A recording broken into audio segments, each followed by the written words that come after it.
Hey everybody, quick question. What's the best off-ice puck you've ever used? Well, our friends at Hockey Tutorial called the new Puck Around Pro Training Puck the greatest off-ice puck they've ever seen. And after testing it ourselves, we get why. This thing is a game changer.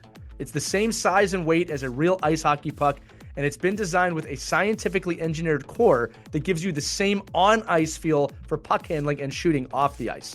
That's not something we've ever seen before. They've even added a crosshatch design for better grip and authentic feel.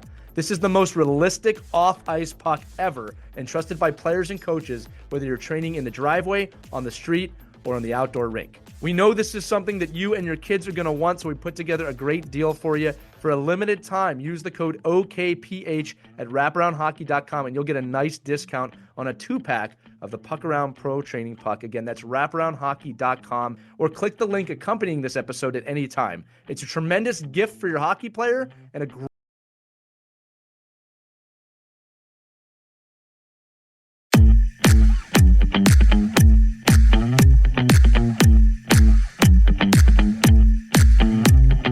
Hello, hockey friends and families around the world, and welcome back to another edition of Our Kids Play Hockey.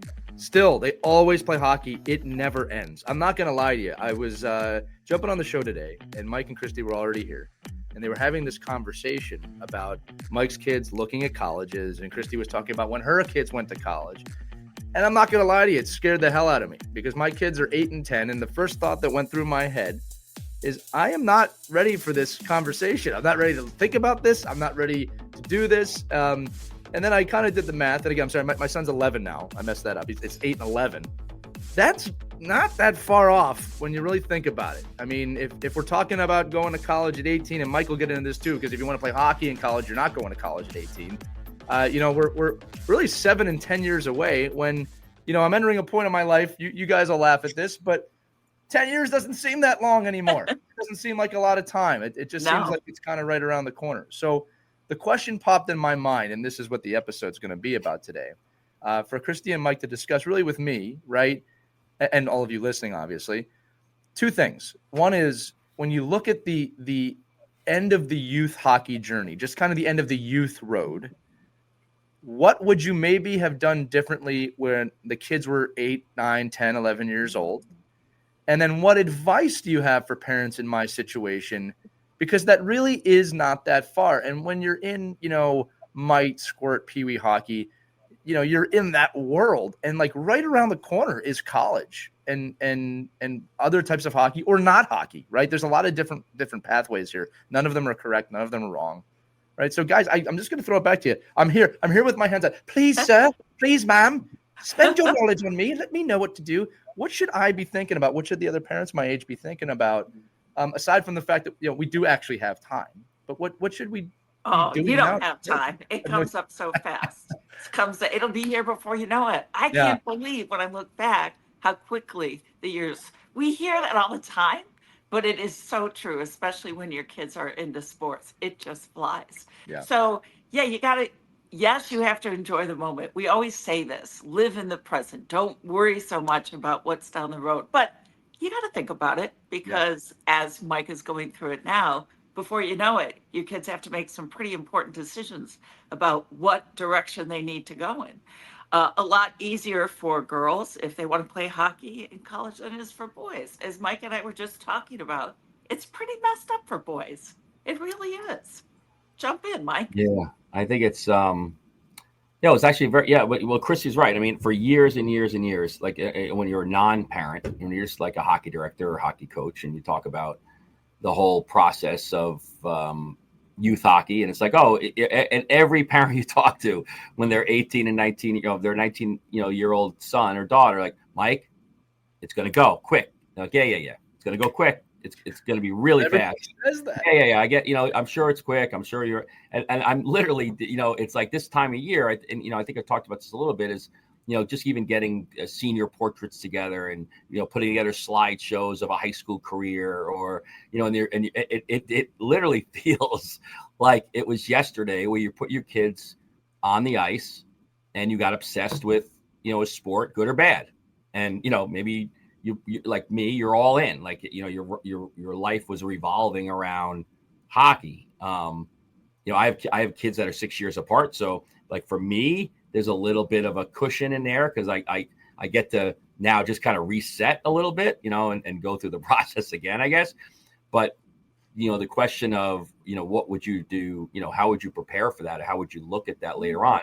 I mean, that's one of the things I think the most is the ability to look at this and understand how fast it really goes, right. and that individual weekends don't matter.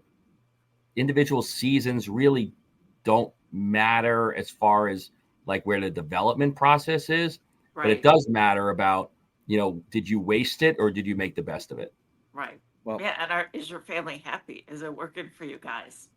That's really important. Well, and again, we could get into this, right? But I think for a lot of us in the hockey world, they're not helping our families manage this well. Like even people that want to have the best intentions of what the sport should look like, we're doing everything opposite to what that should be. So we all, again, like I get, if I'm reflecting back, for me, I wish I would have fought more for sanity and normalcy than I did. And I felt I fought a lot, like to the extent where it alienated me from a lot of people. Like let me dive in because we're alluding a little bit, and I want to make sure we're specific for the audience so they know exactly what we're talking about. So just going back to the beginning real quick to kind of paint the picture here. For boys, the pathway to high level college hockey is no longer you graduate high school and go to college. And any level of college hockey, any level. Yeah, that's not unfair, right? It used to be like that. You could graduate 12th grade and you're in college and you're playing hockey. I'm not sure how much of the audience knows that. That is not the way it is anymore. Typically, kids go to play 2 years of junior hockey. So they're usually 20, 21 years old when they're a freshman to college. That is becoming – it's not even becoming. That is now the path for boys to college hockey. It's I don't want to say wildly accepted, but I see a lot of like nods out there from high school parents of like if they're serious, that's what they have to do. Right. And the girls' game not quite there yet. School. Right. They're in a prep school. Yes. Right. They're fifth year senior. Right. Yeah. The girls' path is not exactly the same, but you have to probably get to a high level prep school or be playing for a tier 1 organization. You can join a team at 18, 19 years old in women's hockey still. That might be on the pathway to changing too. It's definitely changing. And there's no doubt about it. What's great about it too is because many colleges are now opening the door to women's hockey. Yes. And in the case of Syracuse University, they had to open up a girls' team because they needed to do that for Title IX? Yeah. So they had to do the equivalent, and that also opened the door for a women's club team. Right. We just won the national championship. Yes, they did. Syracuse University women's club team won the national championship. So lots of great opportunities for women. And I talked to some of the girls on the club team, and a lot of them had played Division I hockey at some point or D3. They switched over to SU and a club team because it got to be too much. Right. Because you also have to remember it's like a full-time job when you're playing hockey. It might be worse than a full-time job. I'm not gonna lie. If you're a player, if your daughter right now is 8 or 9 years old, when they're in high school, you will have to play junior hockey. Well, Mike, I was just gonna say too, like if we're looking 10 years down the road, and you look at what the PWHL is doing right now, that is going to be one of the fastest growing segments of collegiate sports is women's hockey.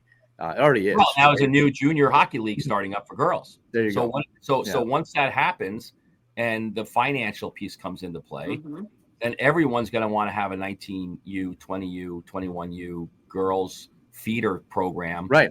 Or college programs. So now listen, this is the why I set this up. And for the audience listening, I think we know you pretty well because now your brains are going, well, how are you going to prepare for that? Okay. Now everything's swirling in your mind of like, well, I didn't know that. I didn't know we needed to do that. All right, so the first thing we're going to do, and this is why I love the show, and this is what I know from learning from Christie and Mike. First thing we got to do is just hold up a second, okay? That's why we're having the episode, because that started swirling in my mind. And I remember everything we learned from this show, which is, hold on, let's get our priorities straight. Let's figure out what we're doing here. I think you both said it right away. Stay present where you're at. That's the first step. Kids 8, 9, 10, 11, 12, be there. Let's be there. Let's stay there. You don't have to figure this out today. Right. But that's where the question came from. Now, as the parent of an 11-year-old and an 8-year-old.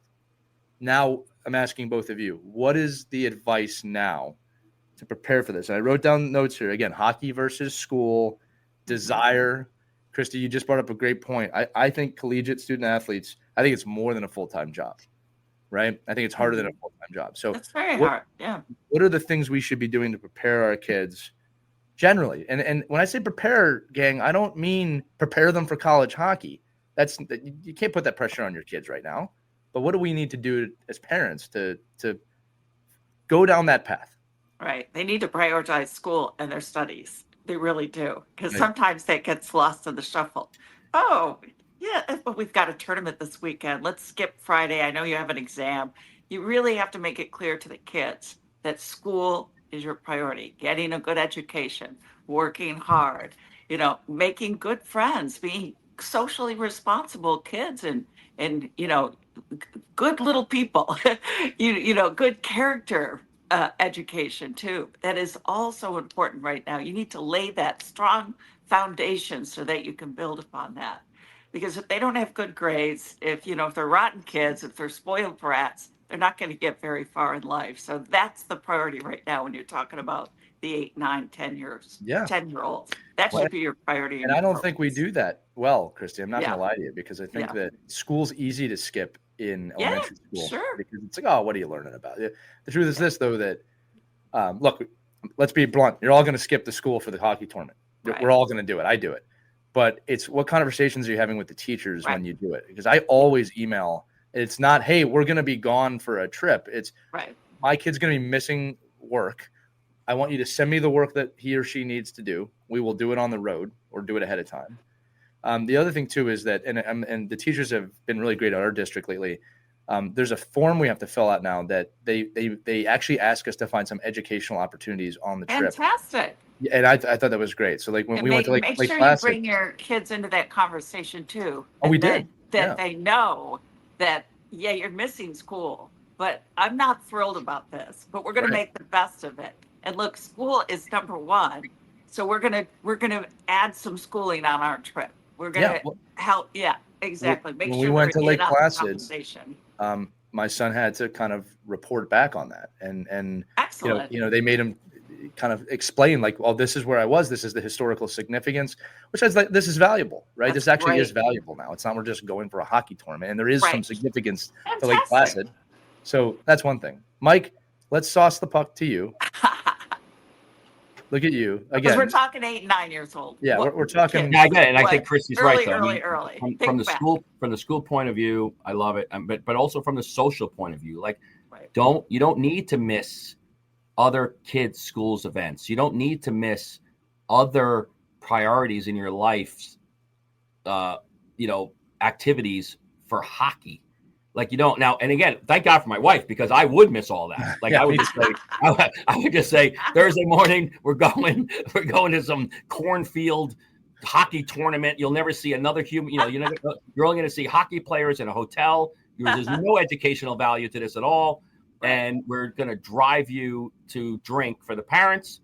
And we're going to make sure our kids are up until midnight, get up for a 7 o'clock game and try to compete. Right. So all of this stuff is all great. But I think at the end of the day, at 6, 7, 8, 9. Now, there's so many parents that I come in contact with now that justify the hockey tournament as that other piece of social piece. Yeah. Like, well, we do, Mike, we feel by being in the car with our kids and going to Vermont for a tournament or a showcase, or going down to Florida for the Triple Elite invite, blue chip invitational, that is educational. 100%. Whether I like it or not, often those kids end up being the best players anyway. I mean, and that's fine. But I think for the rest of us, for the broad majority, and I think I guess going back to looking in a crystal ball a little bit, right? When your kids are 17 and 18, you see that all of them, except for 2, are no longer playing hockey anymore. Like they're finished. Yeah. But what is their identity, and who are they, and what have you missed, and what haven't you missed? Like, again, I think I've gotten a lot out of the sport from a social perspective. Right. I hope my kids have. But there's a lot of there's give and takes. There's sacrifices there. So at 8 and 9, don't worry. Like you could give up a couple of things. And I will say one thing too. Yeah. As far as the tournaments go, it's literally criminal to pull kids out of school early. It is. I mean, I especially I don't love it. Especially if it's a statewide tournament. Like at the end of the year now, you're seeing these tournaments like where I am, and these tournaments start on Thursdays and Fridays where the kids are gone from school. This is a state run, like this is an organization that you belong to, a conference, not a pay to play tournament weekend, not somebody that's pulling in a check. It's state run programs that espouse all this BS about what hockey is supposed to do for kids, and then they have a tournament game on a Friday morning at 10 a.m. It is unconscionable to me. I feel the same way, and Sophia went through this too. The state tournaments run Thursdays and Fridays. So I had to pull her out of school to get to Buffalo for the state tournament. And I think, what kind of message is that sending? And then there's another 440 rinks that are empty. They're empty. So what do they say? Oh, it's because of finances. We have to do. I go, that's all BS. No. You can literally run 6 teams in this ring, 6 teams in that ring, 6 teams in this ring. Start them on Saturday, end them on Sunday. It's the same experiences there. Well, and until teams stop going, that's not going to end. And that's no, I know. That's the stand you were talking about. Earn the right at the end of the year to miss school for 2 days. Yeah. Where in fact, now again, I'm not like, think about when you're 8 or 9 now. This is like money. It's like you're banking. Imagine when you're 8, 9, 10, 11, 12.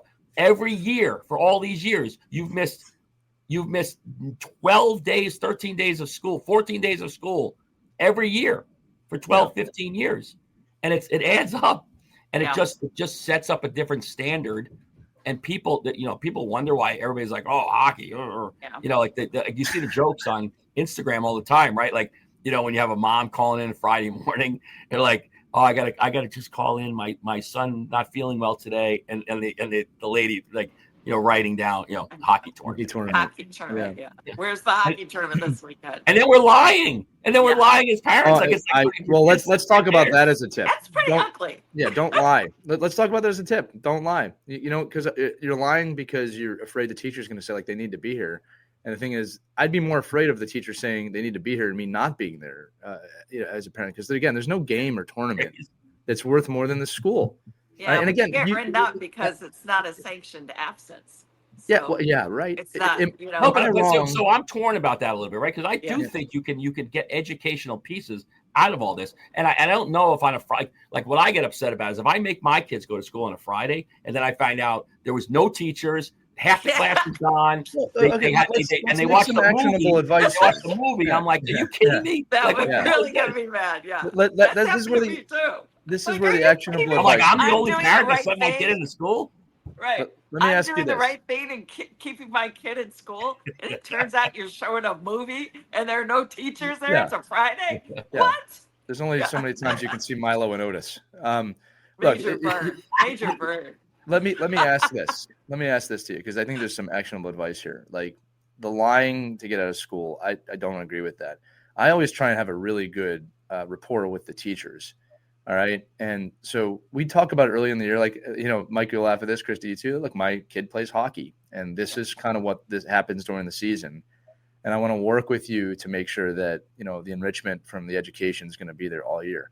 I've yet to have a teacher that was horrendous with that. We've had some hard ones. I'll be honest with you. All right. But I want the teacher that's going to say, kid can't miss school today. You have this thing happening. But they also tell me, per what you guys are saying, that, it's okay to miss this week. We're not really doing much right now, which is great. All right. But you got to get on that dialogue. And the other thing that dialogue creates is, well, okay, look, there's a big test on Friday. I'm willing to give your son or daughter that test on Wednesday a little early, but they have to study for it. Well, now we're teaching the accountability that's needed to be a successful person. That's why those conversations are so unique. And look, every once in a while, you're going to get a teacher that says, your kid can't miss school. No way will I let your kid out for hockey.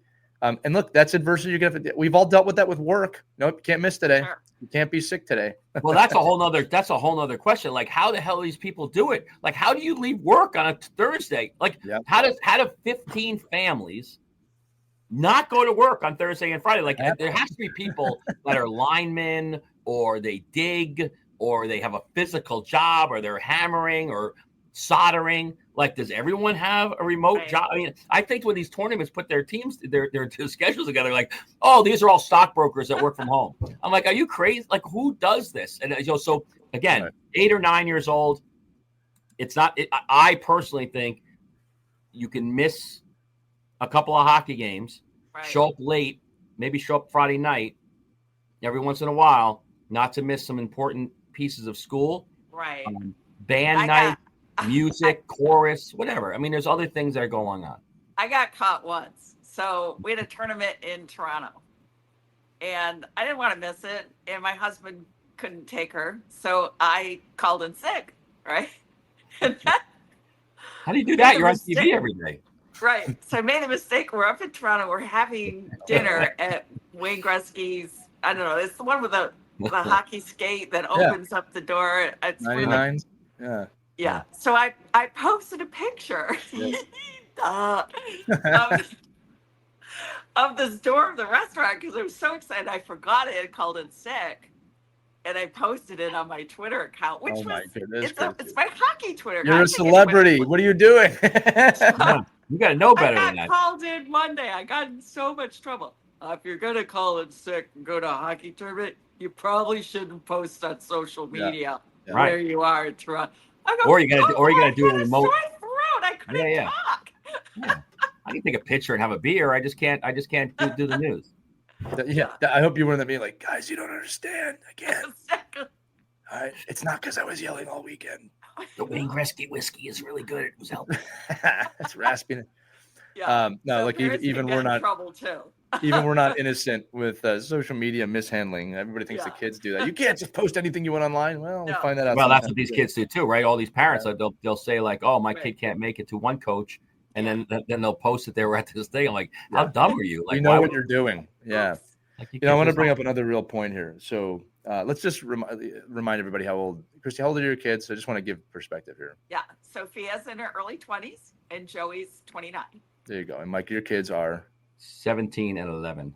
okay. So so just so you guys listening understand, when I came on to this room today, Mike was talking about all the college visits and the schools that his kid wants to go to and what they're doing. And I mean, again, it scared me. Now, what I want to bring up, I'm in it. yeah, it's a weird thing to watch. Here's the deal. A few minutes ago, we got to bring this up. You were talking about, kind of, Mike, you said, you alluded to it, like, oh, if you get past 15 and you get to this point. Now, the reason Mike said that is because, and youth parents really need to pay attention to this part. The burnout rate at 15 years old is astounding. I know you're having a great time with your kids right now, if they're younger. The burnout rate at 15 is crazy right now in not just hockey, but youth sports. Okay. But in hockey, it's pretty bad.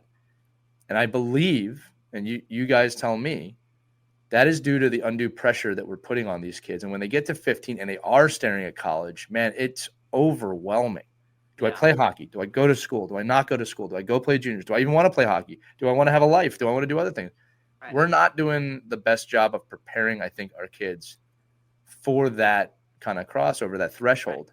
Right. And I think it's because, Mike, you said this, if we're not careful, and some of the onus is on your kid too, don't get me wrong, we're going to put our kids in a position where they only identify as hockey players. Right. All right. And it's so important that they do other stuff. And I don't just mean other sports, band, orchestra, plays, writing, the arts. Find something in addition to hockey and tell your kid you're not just a hockey player. My son will freak me out from time to time. He'll say things like, well, people know me because of my hair, or people know me because my hat's backwards. And I say, that's not true. That's not true. But this is how a kid that age thinks, right? That part of it's normal. And I say, you're not identified as this. You're identified by the person you are and the way you hold yourself. Go ahead, Mike. Right, but we do that too as parents. Like, we're identified as a hockey parent. Like, you identify yourself as this I'm a dad person, right? But the problem, by other people looking in, they're like, oh, hockey tournament again this weekend. Oh, like, you're nuts. That's crazy. Like, but we just surround ourselves with other crazy people. Like, so to us, it's like a normal thing. Like, when you meet up for dinner on a Friday night and you've just traveled, 6.5 hours for a game. Like, I'm at the point right now, if somebody tells me I have a game somewhere and it's 3 hours away, I'm like, oh, that's cool. Like that's nothing. Like literally, I could go to a game, play it, come back, go watch Michael, come back, and a 3-hour trip is not even like I don't even think about a hotel at that point. Right. I'm like, oh, I can just get in. So which is crazy actually. Right. Like other people are like, what are you talking about? That's like a vacation. Like that's like going away. Right. And I did the same thing. Just the other day, because my son lives in Boston and we're in Syracuse, so it's 4.5 hours. And I was going to go visit him. And a friend of mine said, oh my gosh, 4.5 hours. That's so far. How are you going to do that in a weekend? I'm like, that is so easy. That's nothing. That's nothing. Yeah. Nothing. Yeah, I mean, I need a pee break now, but back, a long time ago, you didn't, I could go, but I think it's just like one of those things where I think it's so going back to like, what would I, what's the solution? Like, give me the advice there, because you're making a good point. You got to blow the whole system up, but I think there is no solution. It's, I think you have to be strong enough. Well, you have to have a great spouse, I think. Like somebody that's sane on the other side, like somebody that's not a hockey person. Yep, I got that. Yeah. So, and thank God for me too, because I was always like, okay, well, we have to do this. Well, why do we have to do this? And again, going back, if you knew me when my son was a 6-year-old, 7-year-old, 8-year-old, I was the fighter. I was like, I'm not doing it. We're not going over a bridge. We're not going in a tunnel. I'm not paying tolls to go play a hockey game. There's 17 rinks within an hour radius of me. Like I'm not. And then what am I doing? I'm doing it. And you lose. And I think, that burnout rate too, that you talked about, Lee, that also is the parents. Like if your high note was an 8-year-old championship in Tampa, then that's tough. Like if your high note was making this team as a 9 and 10-year-old, that's like the highlight of your career. I see that every day. And I see it more than not. I see it every day. I see it a lot. So, and that worries me. Yeah. But the only people we talk about, and again, I'm guilty of this too. The only people we see are the ones that squeak through, and the ones that had nothing to do with the parent, had nothing to do with the environment. They just how about this? Persevered. They were built differently than a different kid. Right. We're recording this episode during silly season, as we call it, which is it's eval tryout season right now when we're recording this. Now we did a whole episode on that. I'm not going to dive into that, but what I am going to dive into is, and the parents, this, the apprehension, the fear, the uneasiness of what team is my kid going to make? Yeah. Okay. And I see it rampant right now. And I truly, and I always attribute this to the show, I don't have those emotions about evals and tryouts. And the reason why is because I largely am not super concerned with what team they make at their age right now. Right? That may change when they're older. But for me right now, it's just you're playing a sport, you'll develop wherever you're at, and you'll deal with whatever team you're on, whether it's the team you want to make or the team you don't want to make. You're going to play on the team that you're selected for, because that's how life works. Right. All right. The other thing, too, is that I don't ever, and again, if I'm on a soapbox, guys, tell me, I don't mean to be. I don't ever want my kids to think that their value, especially for me, but probably more importantly themselves, is attached to how many A's are next to the team that they make. Right. That to me is silly. I swear to all of you listening, I truly believe this. And for those of you who know me, you know this is true. Okay. It doesn't mean I don't want my kid to make a good team. I'm saying to you that that's really not that important to me, because I don't think the letters are more important than what they're going to do with what they're given. That's the value to me.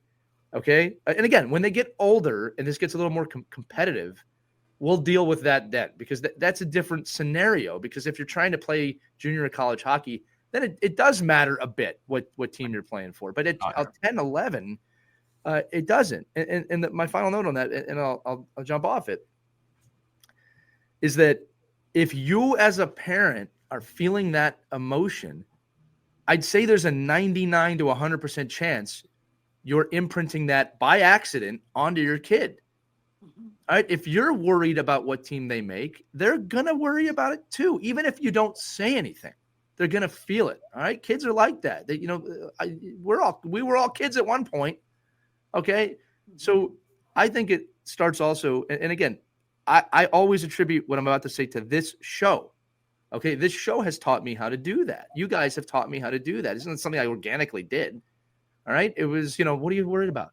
Or like I always love it. What are you playing spring hockey for, Lee? What do you think? It take off, like things like that. Again, no worries if you're playing spring hockey out there. It's just me. But guys, am I wrong in thinking that like at the younger half, 12 down, it's like don't put so much value on what team you make. Don't put so much value on the letters after a team. Be happy you're on a team. Yeah. Yeah. And you make the most of it, right? Now, my kids were so different. My son, his goal when he was probably 11 or 12 was just to make the high school hockey team. He knew where he wanted to go for high school. And it was tough making that team. So, okay. So what do we got to do to get there? Love that. Yeah. Do you have to play AAA? No, you don't have to. But we've got him on a good hockey team. Great coaches, great kids, super chemistry. He just nailed it on this one. It was a travel team. Honed his skills, got really good. But he also learned the importance of good nutrition, mental health, right, how to separate, how to work hard, and grades really important too. How to balance that, how to get your studies done, make a travel team. And there's a lot of pressure on the weekends, game after game, big tournaments and all that. Then when he finally made the high school team, it was pretty easy for him. And he did great. And it was a super team. So, and then when he was done with high school hockey, he was done with hockey. Not done loving hockey. He still loves the guy. He's an encyclopedia to this day. He can tell you every single player, what their stats are, where the teams are at. He's brilliant. But he was fine going to college and putting hockey on the side, just playing for fun, maybe, getting together with a couple of guys, skating on the weekends. And that was it. And it turned out to be super successful. He's got a great job now. Why? I think all of that we gave him early on, all those tools that he had in his toolbox as starting at the age of 9, 10, 11, playing hockey, have really benefited him now at this job that he has. It's just very intense. A lot of important scheduling and how to balance. He still goes to the gym. He looks fantastic. But I think all of that developed from those early on good habits that he learned as a kid, not making hockey. I'm not just a hockey player. Right. I'm a lot of things. I have a lot of talent. Christy, did you enable that as the parent too? Like, I think we guided him. Yeah, he what had message that did drive. you You could see it. Right. I mean, he was a driven kid, but we helped guide him. All right, let's look at this team. This is a better fit for this kid. Right. So he has a totally different story. So you got to really look at your kid and figure out what's right for him, what's right for us as a family, and what's a good balance for this kid, because every kid is different. Personalities are different. Sophia wanted to play at a higher level. Joey had no interest. So you let them lead the way. Listen to them, guide them, provide them the support they need, all the tools that they need to succeed. Yeah. It sounds like too that you cultivated the essence of what was developing them in hockey and not the hockey, which I love. I remember I was talking to a parent yesterday, right?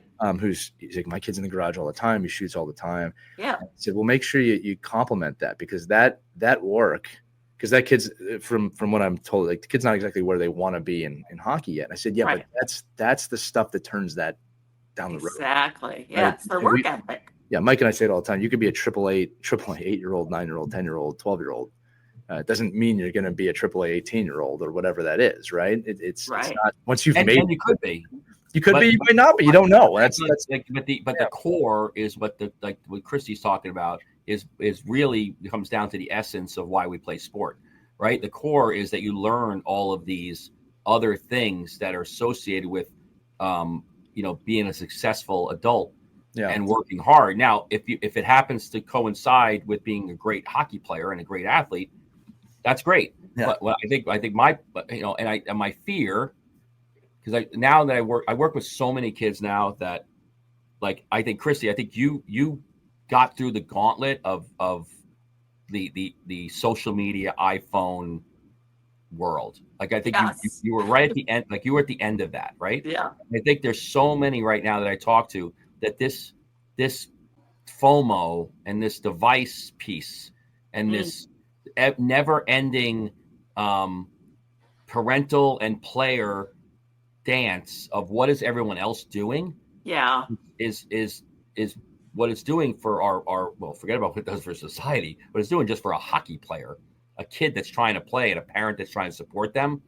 It becomes so much more layered because now we're not only fighting me and my obsession and my kid obsession or non-obsession, but what we think everyone else is doing.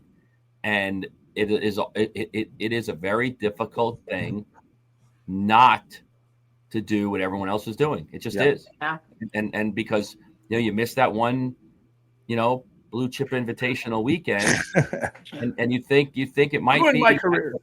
that might be over for you. Yeah. And that's how people think. And like you see, you hear this about players all the time. Like you're willing to go to 12 tournaments in the spring when what you really need is a nutritionist and a mental health coach.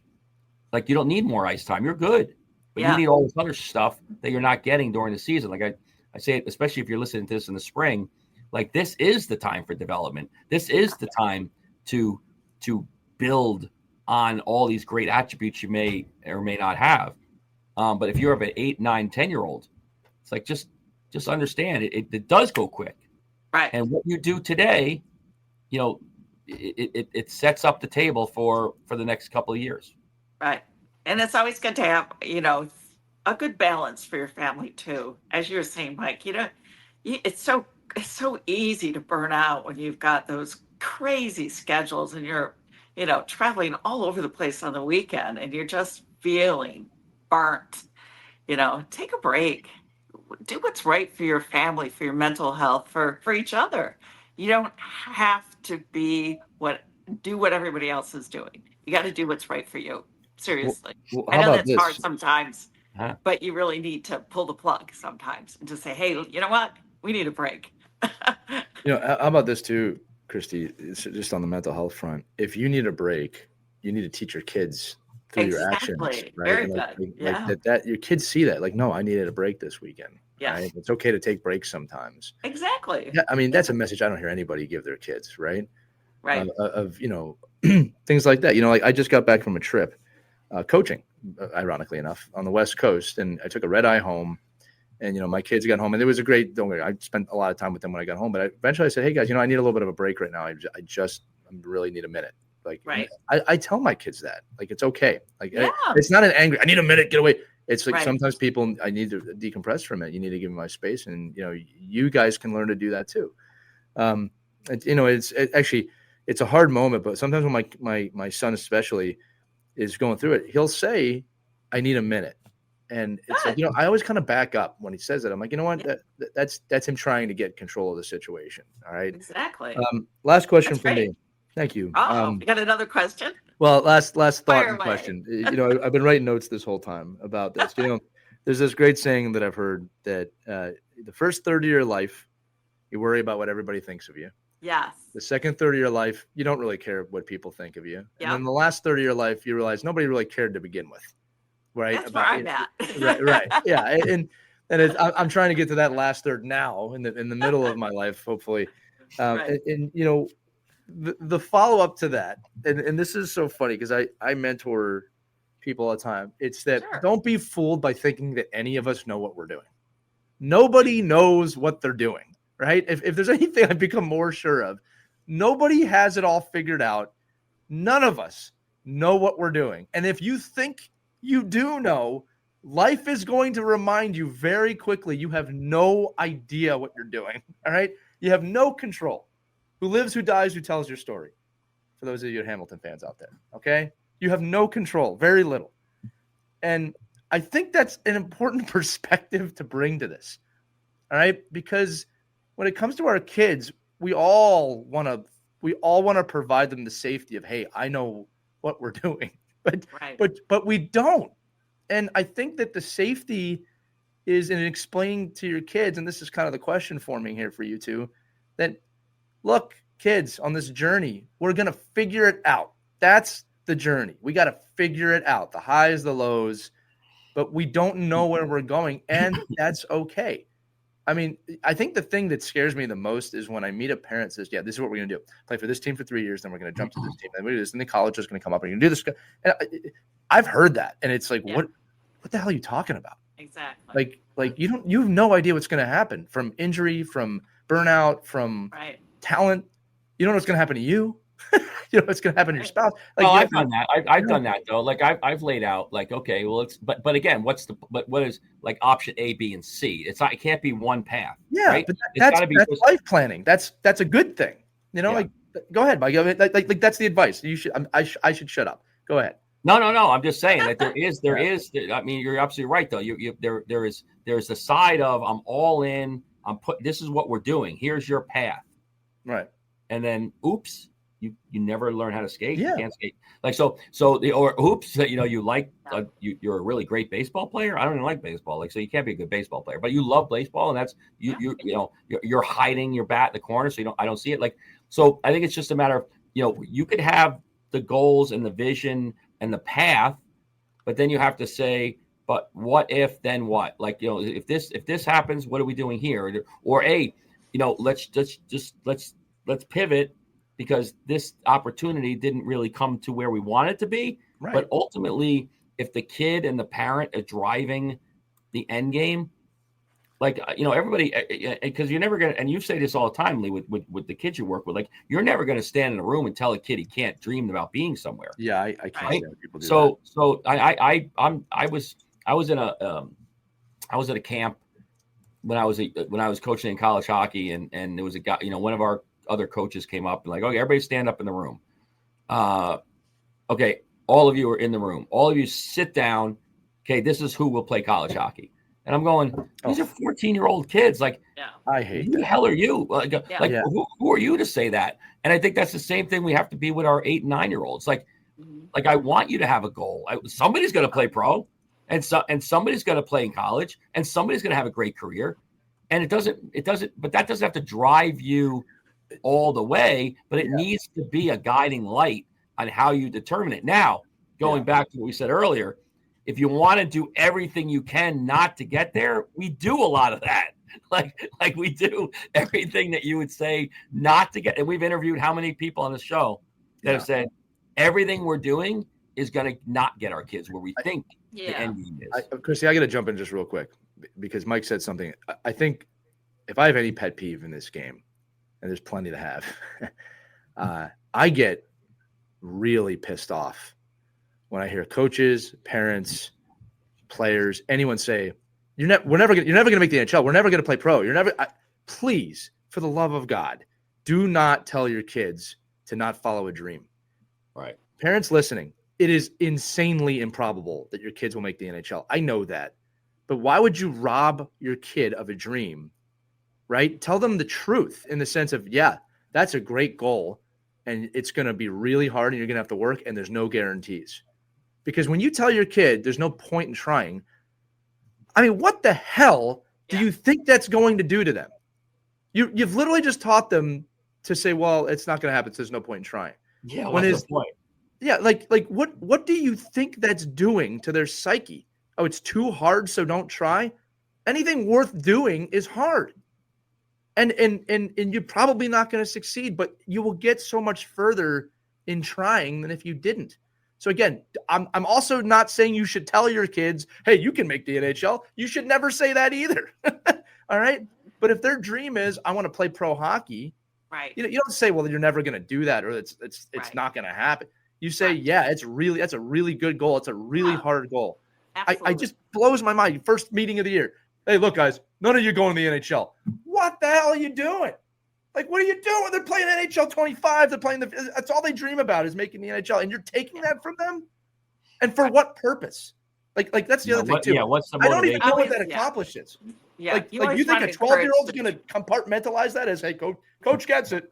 Coach gets it. Right. But, it's interesting because as they get older in their teen years, they start to realize what it takes. Because there's so much information out there. It's very easy to learn what is the path that I have to take if I really want to become, an AHL player, an NHL player. And you may be surprised to hear from them. I really don't want to do that. I don't want to go to prep school. No, I don't want to leave my friends. You know and the what? kids know I'm they good. know where they fit in. Like I could Exactly. be the sunshine guy all the time to my kids. Oh, you're right there. You're gonna make it. You know, you're so close to doing this, or wow, you're doing awesome here. You know, and the kids are like, what the hell are you talking about? Like, I'm not even close. Like, Right. I skate with these guys. Like I'm on the ice with that player, and I'm like, that player was the best person I ever saw skate, you know, across from me. So I'm like, so and again, I think we do this as coaches as well, where, you know, there's a fine line, Lee, right? Between pumping up and having reality. Like there's a fine line between saying, look, let's just say it bluntly. I'm not sometimes it's bullshitting the the kids. Like I'll say it deliver the- bluntly, but Right. I'm not going to ruin their hopes and dreams. I get so mad at sometimes that. it's the kids who have to ruin the dream for the parents. Like that's a bold statement, but it's true. Yeah, I'm not good enough. Okay. Yeah. And I'm okay with that. Yeah. So you guys all see, watch I'm the movie not. Varsity Blues. That's a good point, because I'm not. Yeah. Like I'm living through my kids. Like Right. like and not so much like that I want them to make it. That's not. Right. I want it with them. I just want we all want what's best for our kids. Yes, Right. agreed. And we see like, wow, do you realize that this environment you could be in could be a really cool environment? And then somebody will remind me, you know, say, well, they can have other things that will influence their life too. I'm like, yeah, but that's not fun for me. Like I want. What do you mean the kid loves violin? We're hockey players. Right, but I don't want to go. But I'm not sitting in the Boston Philharmonic. Like, yes, great, you're great. But you know, but I'm just saying, we all I've always come from the camp of, I can help you more if I'm involved and I'm in it, and I love it, and I want to help. And again, I'm not going to help, but it's so hard for me, particularly, to say, oh, you like that? Like, let me see if I can get into this. Right. Like my younger son loves chess, loves it. Like, Awesome. I don't even know what a chessboard looks like. Like, I can't even line them up. Like, what's a rook? Yeah, I'm like, what are you talking about? Checkmate. Can they hit each other? You know, can they? How do you make a 1-3-1 out of these pieces? Yeah. I'm doing a breakout, and he's turning my knight. I tried the neutral zone trap; it didn't work in this game. Good for your kid that he discovered that on his own, not because. No, but then when he's with all the other geeks, you know, playing chess, and I got to look and say, well, that's kind of cool. Like, that's a social piece. Yeah. And to me, then I look at all these great hockey players. I'm like, man, these kids, like you look at you see the behind the scenes of these other athletes. Like, when did they have time to learn the guitar and be a computer scientist and be a, you know, like, even look at, remember, you know, the guy we interviewed a lot, right? Like Mike Weaver, right? Like, he said, when I was in college and the guys were partying, I was out coding. Like, I was doing other things outside of the hockey world. I'm with you, knew Mike. that hockey wouldn't be my whole life. I was broadcasting. I loved broadcasting. But Mike, the key in what you just said, very passionately, by the way, that I don't want to be lost here. My kids don't listen to the show. So. Well, Mike, you said something pretty profound there, which is, hey, well, let me see if I can get into this other thing. Right. And there's so many parents and people who just, it's not that you don't do it. I don't know if we're thinking that way. Like again, I joked about the violin. My kid plays the violin. I'm not in the violin, but I'm at those concerts and I'm trying to learn and watch him play it. And I'm encouraging about it because it's something else. Right. Also, I think music is a pathway to intelligence in a lot of ways. But look, the thing is this, gang, you know, here's another truth. This is like a tough one to swallow, actually, is that the most passionate, horrible hockey parents that you know really love their kids, because if they didn't, they wouldn't even be there. All right. That doesn't make them fun to be around. But the truth is this, they're passionate because even if they're living through their kids, they love their kids. All right. Like that's one thing about hockey parents, that there's a lot of different ways to define love, but you know, you're not passionate about it just because you don't love your kids, right? You just wouldn't be there. So we all got to find that pathway on our own. And I'm going to say it again. Nobody knows what they're doing, but going back to your kid's never going to make the NHL. I don't see any value in that statement other than it's not worth chasing your dreams. And I'm going to tell you right now, when you tell that to a 10-year-old, 11-year-old, and they start thinking that way, by the time they're 18, why would they make it? Why would they even try? Yeah. Right. But at the same time, you can't be an 8 and 9-year-old, a parent of an 8 and 9-year-old, putting him in a program that says, I totally agree. Right. I see that too, Mike. 8 Yeah. years old on a AAA team. Yeah, Not and Mike, I see that necessary. too. I see parents. I've heard. Look, let's use the 8-year-old. I've seen an 8-year-old parent tell their kid, "You're good enough to make it." Wow. Like, make what? Yeah. And it's like now, look, it's a super fair point. The opposite of this, the opposite of you'll never make it and you will make it, is now you've created insanely unrealistic expectations for your Right. kid. Yeah. With also, by the way, you have no idea what's going to happen to that kid over the next 10 years. No Right. idea. I didn't expect to blow my shoulder out my senior year. Completely derailed college Exactly. hockey for me.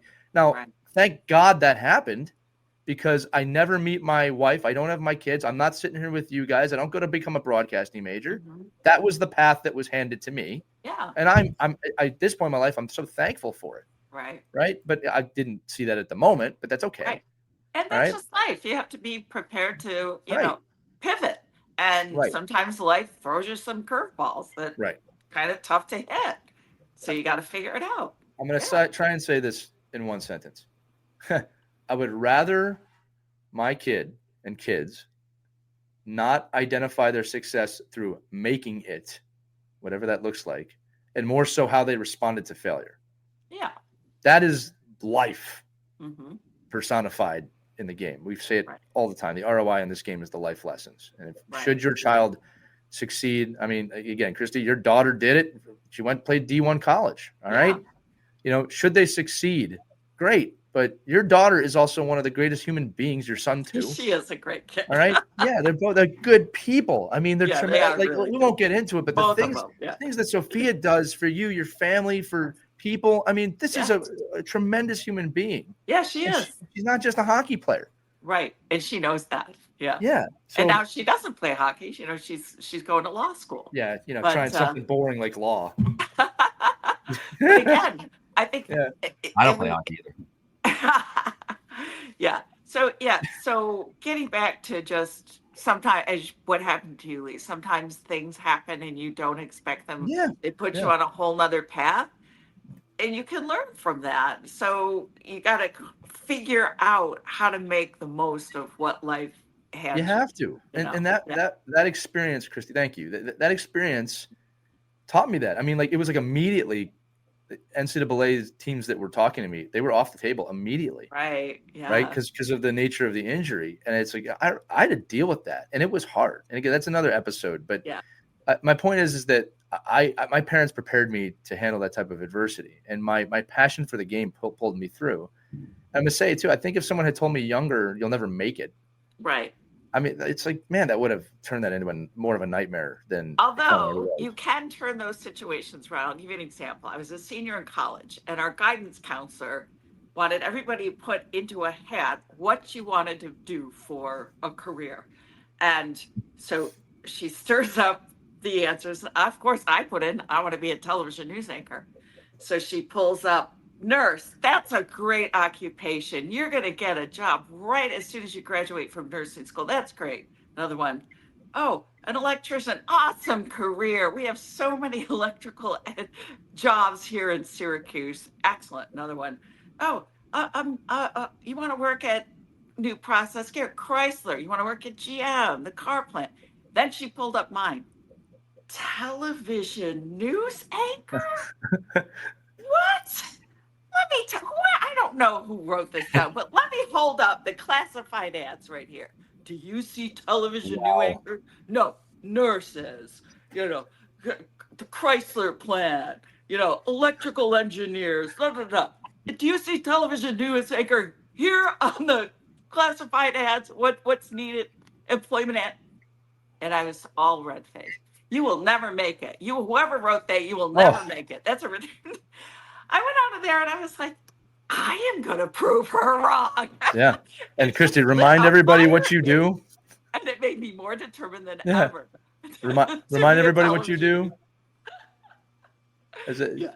Remind everybody what you do again. You're a what? I'm a television news anchor. Yeah. She's a television news anchor. But yeah, right? sometimes it can also light a fire in you and make of course.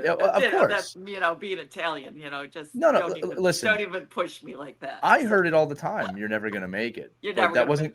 But in the essence of this episode, that wasn't coming from my parents. My father actually always said to me, nobody has to agree with your dream, but you have a right to have your dream. That's what he used to say to me. And that really, as I got older, that made a lot of sense. Right? It's like, it's basically don't let anybody tell you what you can't chase down. All right. You'll never. I always joke. I did make the NHL because I got to work there for several years, but that's my joke. But yeah, no, they fueled me because of my parents messaging at home, which was don't let that stop. You're always going to hear, you're never going to make it. And the farther you go, you're going to hear it more and more and more. Yeah. All right. Really, the farther you go, the worse that gets. Yeah. Yeah. So you better prepare your kids. I did have a lot of support from my parents and my dad especially. Yeah. And he was a butcher, and there were 6 of us, and he would look at the 6 of us and say, I have 6 hams. And he'd point to me, but that's the ham who could never be cured. You need to be a television news anchor. I love it. Well, listen, this has been a great episode. The big lesson from the show today, my biggest takeaway was if you lie to get out of work, don't post on social media. Don't go to Wayne Gretzky's restaurant. That was the big one that I learned today, Christie. Yeah, I can't do the news tonight. Oh man, I got in trouble that day. It's okay. Or if you want to get out of work on Thursday, Friday for hockey, be in hockey. Mike, that's the problem you and I have, right? Like I always love. What are you doing this weekend? What, you can't leave on a Wednesday? What the hell's the problem? I always tell people, Mike, in our line of work, hey, Christie, you'll appreciate this because you're doing what you love too. It's I don't take for granted what we get to do, right? And I tell people, it's very hard to hear me complaining about being in a hockey rink, even if it's the 20th rink I've been in that week, because it's like you gotta keep the perspective here, right? Like I'm doing what I love. Doesn't mean we don't need breaks, but yeah.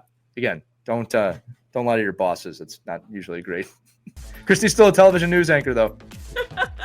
All right. Yeah, and a hockey mom. And a hockey mom, eternally, right, through this show, Our Kids Play Hockey. All right, great episode, great conversation. I always love these episodes because sometimes they go a little wonky and left and right, up, down, forward, backwards. This was a fun one. But it was a fun one. So that's going to do it for this edition of Our Kids Play Hockey. Remember, if you have a question or topic you want us to discuss, and in my travels now, I'm meeting a lot of you. You come up to me and say, Mike has this too, Christie. I love your show. I would love for you to talk about this. Send those over to us. Email us, team@ourkidsplayhockey.com. We will even mention your name on the air if you want us to. Or you can text us. Several of you have. There's a link accompanying the episode in the show description. If you tap that, you can text us an idea as well. We love you guys so much. This audience just grows and grows and grows and grows, and reminding everybody out there, you're not crazy. The hockey world's crazy. For Christie Casciano Burns, Mike Benelli, I'm Lee Elias. We'll see you on the next Our Kids Play Hockey, everybody. Take care. We hope you enjoyed this edition of Our Kids Play Hockey. Make sure to like and subscribe right now if you found value wherever you're listening, whether it's a podcast network, a social media network, or our website, ourkidsplayhockey.com. Also, make sure to check out our children's book, When Hockey Stops, at whenhockeystops.com. It's a book that helps children deal with adversity in the game and in life. We're very proud of it. But thanks so much for listening to this edition of Our Kids Play Hockey, and we'll see you on the next episode.